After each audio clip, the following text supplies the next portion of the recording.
Hello guys and welcome back to the channel. So apparently there's been a record number of illegal immigrants crossing the channel into the UK. And obviously GB News have something to say about it. So this time let's see if they actually have a solution to actually end the illegal crossing, or they just want to bicker about it more and more and more and more. Remember, if you like the video, drop a like, and if you want to see more content like this, subscribe. Let's get into it. Over 8,000 people now making that crossing so far. That is 46% higher, ladies and gents, than this time last year. Zia Youssef, this is one of your key tenets when it comes to reform. What do you respond to this?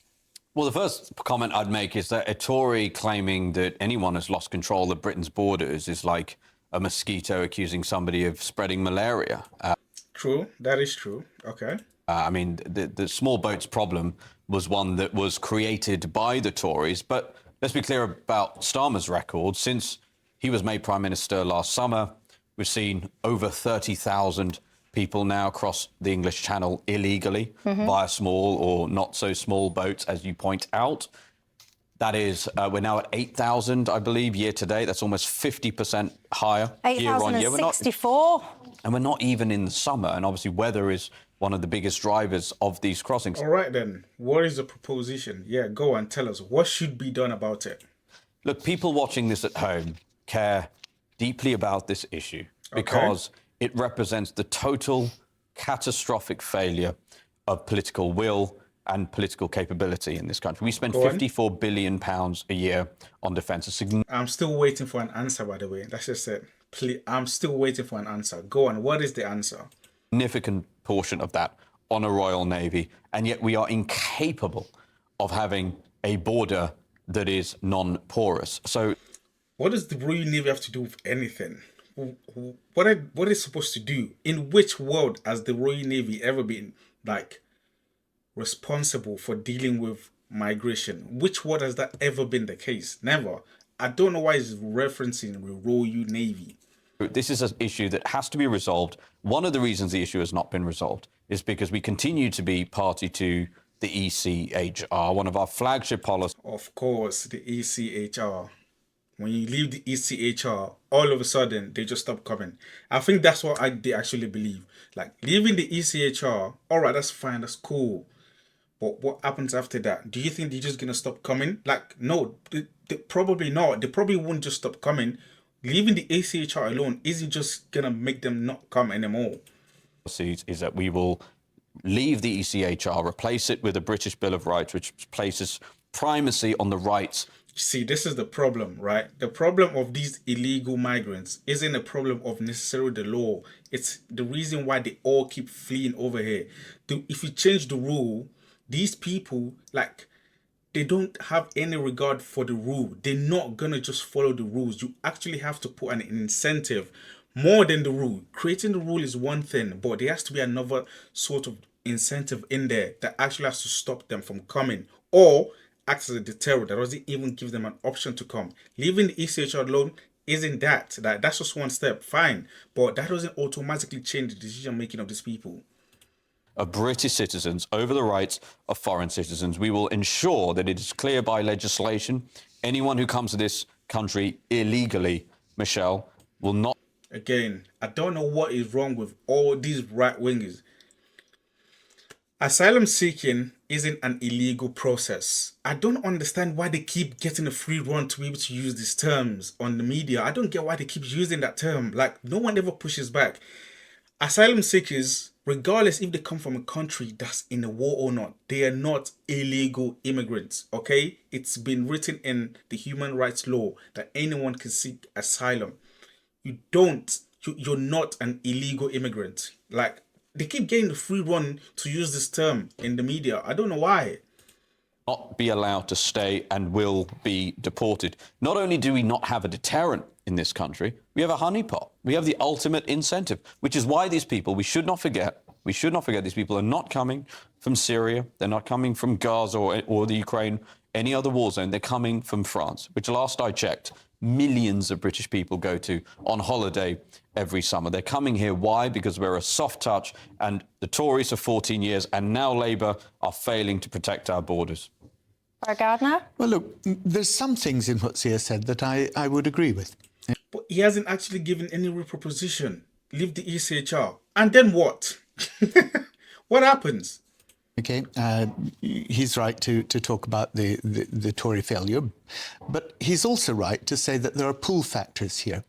And that's why I think it's right that what the government is doing is addressing some of those pull factors.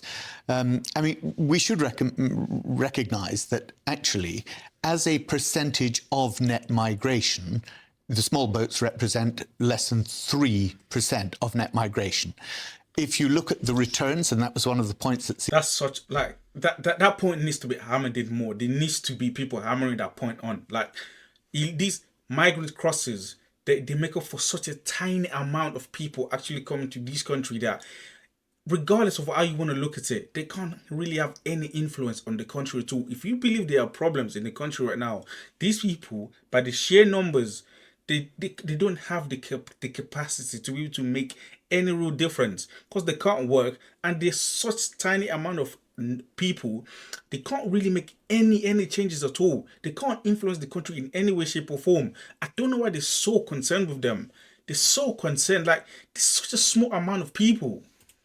Made, we've actually returned more people than in the past 5 years. Oh, Barry Gardner, come off it now. The majority of those, you're going to quote to me 24,000 people, and I'm going to tell you, as we have this conversation all the time, that most of those, or a large proportion of those, are voluntary deportations, many of which the government didn't even have a hand on, and we had to pay for them to go back. No, we didn't. Actually, that's not the case of the 24,000, but not only that.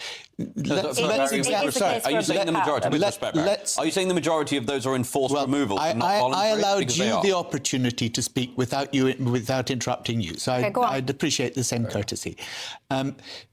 When you spoke about making sure that everybody who came here did not have the right to stay and would be returned, you know as well as I do that one of the problems governments of both shades have had is that the countries who we believe these people have come from refuse to take them back. So it's not a case of you could come in and simply say, there you are, we've got a new policy, we're going to return everybody, because you have to cooperate internationally with the governments from which they've come. Exactly. Like, what is the plan here? What, you just, okay, they came from France. All right, okay, you want to send them back. Are you going to send them back to France? What if France didn't take them? Well, those questions, they never seem to have an answer to those questions. And that's my biggest problem. Like, how do you answer these questions? It's fine leaving the ECHR, but there's so many more steps that needs to be taken to be able to solve this problem. Like, it isn't just something just you do what you want. There are other people involved. There are international laws. There are other countries. There are other governments that you actually need to agree on something on. Like, you can't just do this all on your own. We believe they've come from. And that's not as easy. And if they refuse, and many of them, as you know, they've ripped up their passports, so they've been taken by the criminal gangs. So it's not quite as simple as you're painting it. You talk about our Royal Navy and making sure that we put them to work here. So let me ask you, what are you actually... What is the plan there? Put the Royal Navy. What are you going to do with the Royal Navy? Are you going to shoot them? Are you going to kill every single one that comes? Like, what's the plan? Like, put the Royal Navy there, okay. And then what happens? Are you going to shoot these people? Is that literally what you're saying? Is that what you're suggesting? Are you proposing that we would blast these small boats out of the water? Are you proposing that we turn them around and send them back to France? We're trying to work with France now, and in fact, I think it's next month, the French are supposed to be putting their patrol boats out to stop people leaving French waters. But we have to do that by cooperation with France. Thank you. There has to be cooperation. There are multiple governments, multiple countries involved. You can't just do this on your own. Like, leaving the ECHR isn't going to do anything. There are multiple parties that need to be aware of what's going on. There's no point in their Navy pushing them to us and our Navy pushing to them. What happens as a result of that is people will die in the middle of the channel. So I'm keen that we get practical solutions here, Zia, but I haven't heard them from you. Thank you. Thank you so much. What are the practical solutions? That's why I'm here right now. I haven't heard one.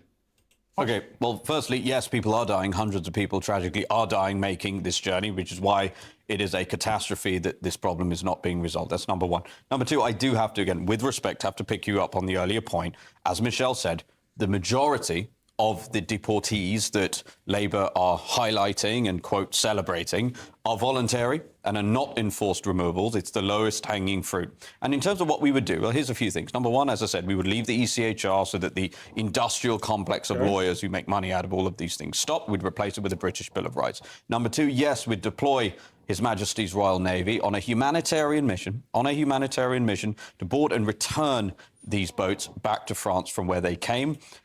Return them, and they'll just come back again. What? Thirdly, we would ensure that we would deport these people. And yes, are there countries that are going to push back on that? In which case, we ensure that it is the highest priority of our Foreign Office to ensure that we use a carrot and a stick. So we use, to the degree that we do have foreign aid, we have countries where we're giving, in some cases, billions of foreign aid, and in many cases, hundreds of millions each year, and we're granting visas on a discretionary basis to countries that are refusing to take back even their convicted criminals that sit in our prisons, Barry. This is totally unacceptable. The reality is we have to have a government and a prime minister that say enough is enough. This is a national priority, and direct every instrument of state to solving this problem. And if we do that, I am telling you, we will solve the problem. Okay, so we just started to say, oh, this is what we're going to do. But then it just completely jumps over out. It could fail, because if you return them, all right, with the Royal Navy, that's fine. What if they just come back again? What happens after that? Again, it's just always like no plan. It's just always like virtue signaling. That's it. This is bad. This is bad. How would you fix it? Didn't give any solution. But then to Barry's point there, you're saying your second point there was you'll deploy the Navy onto a, quote, humanitarian issue, ferry them back to France. What if France say, well, actually, we're not going to accept those people? Barry's pushback to that is you're then going to end up with the French Navy pushing one way, the UK Navy pushing another. So a couple of points. Number one, we've actually, prior to the general election, when we made this argument, people laughed and said, oh, well, we're going to have some sort of standoff between navies. The reality is we saw what happened. We actually saw several boats return back to France shortly after the general election. And presumably because it worked, it never happened again. What happened? France took it back. Secondly, we would ensure, well, here's the first thing we do, Michelle, stop paying France £700 million to actually assist us with this issue. You said something very interesting there, Barry. You said France is, quote, supposed to. France and supposed to, together, in the context of these small boats, should not be taken seriously. We're paying them hundreds of millions of pounds, and they are, frankly, laughing at us. And the people watching this programme have had enough of it. That still doesn't, that's not even the main thing. People going, right, that's not the main problem, right? Like, if they come and you send them back, that's fine. Those are the people that have actually come in the first place. But it still doesn't stop the new people that are going to keep coming. That's the problem, right? Like, what's stopping the new people to just keep coming over and over and over? You're just going to send everybody back. Eventually, you will get to a standoff where both sides, you're just like, no, like, we need to find a solution. Obviously, they don't have a solution. It's so obvious. I wasn't disappointed. This is kind of what I expected. They complain of virtue signal every single time about illegal migrants, and yet they don't have any reasonable or practical solution. I'm not surprised. This is what I expect every single time. But if you enjoyed the video, drop a like. And if you want to see more content like this, subscribe. And if you have any difference in opinions, put it down in the comments below.